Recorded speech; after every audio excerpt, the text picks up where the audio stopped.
एक लालची आदमी की कहानी। एक छोटा सा गांव था, उसमें एक गरीब लड़का रहता था। उसका नाम रिंकू था। वह बहुत ज़्यादा ईमानदार और वह गरीब था। रिंकू बहुत ज़्यादा मेहनती था। एक दिन वह बहुत बड़े जंगल से गुजर रहा था। तभी उसकी नज़र एक बूढ़े आदमी पर पड़ी। वह उसके पास पहुंचा। उसने देखा कि वह बूढ़ा काफी तरह से वह थक चुका है। उसे बहुत ज्यादा प्यास लगी है और भूख भी लग रहा है।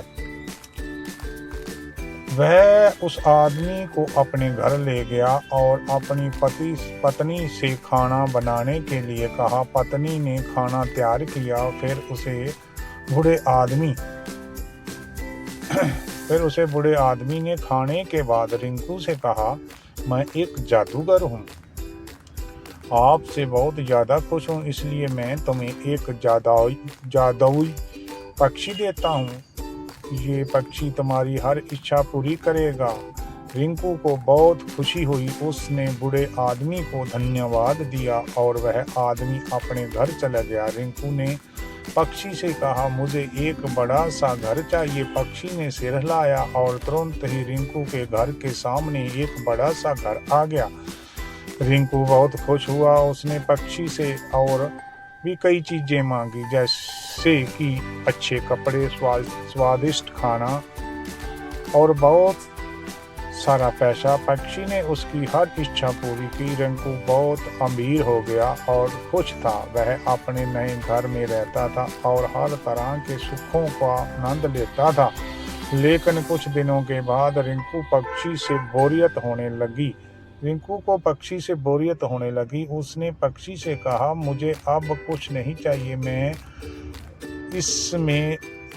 इससे बड़ा और बेहतर घर चाहता हूँ। पक्षी ने कहा, मैं तुम्हें एक और बड़ा और बेहतर घर दे सकता हूँ, लेकिन तुम्हें यह याद रखना कि तुमने पहले भी बहुत कुछ मांग लिया है। रिंकू ने कहा, मुझे परवाह नहीं, मैं बस एक और बड़ा और बेहतर घर चाहता हूँ। पक्षी ने कहा, ठीक है। पक्षी ने अपने सिर हिलाया और रिंकू के घर के सामने एक और बड़ा और बेहतर घर आ गया। रिंकू बहुत खुश हुआ। उसने पक्षी का धन्यवाद किया और घर में चला गया। लेकिन कुछ दिनों के बाद रिंकू फिर से बोरियत होने लगी।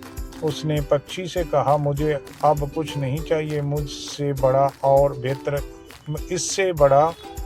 बेहतर घर चाहता हूँ। पक्षी ने कहा, मैं तुझे एक और भी बड़ा और बेहतर घर दे सकता हूँ, लेकिन तुम्हें ये याद रखना है कि तुमने पहले ही बहुत कुछ मांग लिया है। रिंकू ने कहा, मुझे परवाह नहीं, मैं बस एक और बड़ा और बेहतर घर चाहता हूँ। पक्षी ने कहा, ठीक है। पक्षी ने अपना सिर हिलाया और रिंकू घर के सामने आकर और बड़ा और बेहतर घर में आ गया। रिंकू बहुत खुश हुआ। उसने पक्षी को धन्यवाद दिया और घर में चला गया। लेकिन कुछ दिनों के बाद रिंकू से बोरियत होने लगी। उसने पक्षी से कहा, मुझे अब कुछ नहीं चाहिए, इससे बड़ा और बेहतर एक घर चाहता हूँ। रिंकू को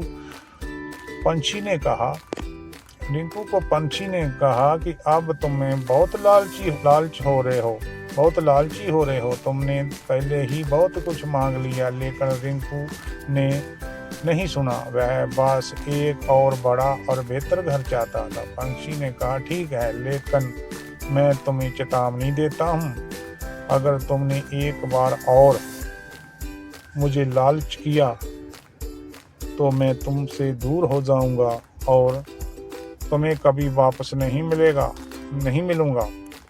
रिंकू ने कहा, मुझे परवाह नहीं, मैं बस एक और बड़ा और बेहतर घर चाहता हूँ। पंछी ने अपना सिर हिलाया और रिंकू के घर के सामने एक और बड़ा और बेहतर घर आ गया। रिंकू बहुत खुश हुआ।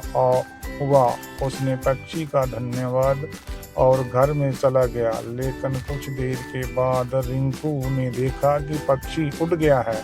रिंकू बहुत परेशान हो गया। बहुत अफसोस हुआ। इस कहानी की सीख,